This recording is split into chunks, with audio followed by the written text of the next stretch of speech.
Well, this alleged plot is laid out in extraordinary detail in an indictment that has been unsealed in New York. It reveals that charges have been laid against an Indian man named as Nikhil Gupta. He's described as having previously been involved in the trafficking of narcotics and weapons, and it's alleged that he was recruited by an unidentified Indian government employee to orchestrate the assassination of an American citizen in New York City.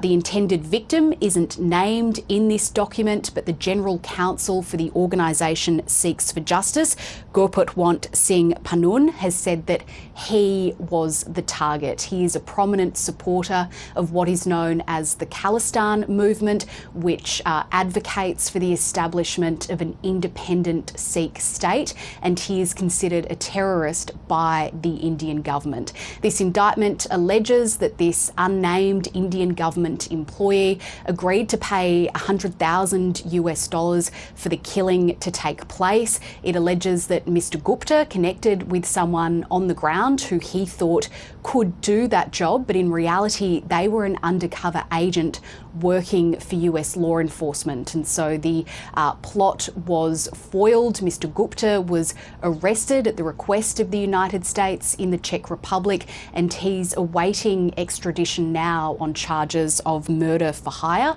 and murder for hire conspiracy. Jade, what kind of response has there been to these claims? Well, the intended target of this alleged plot has released a statement. He says that this was, quote, a blatant case of India's transnational terrorism that challenges America's sovereignty. He has also said that if death is the cost of running the Khalistan referendum, which is an unofficial vote aimed at bolstering the case for an independent Sikh state, then that is a price that he is willing to pay. Now, some detail of this alleged plot was revealed by the Financial Times last week, and ahead of this indictment being unsealed, the Indian government did reveal that it had set up a committee to formally look into these allegations. It said that it was taking them seriously. That's despite the Indian government having previously strenuously rejected allegations made by Canada's Prime Minister, Justin Trudeau, of a potential link between Indian government agents and the murder of a Sikh separatist leader in Canada, a man called Hardeep Singh Nijjar.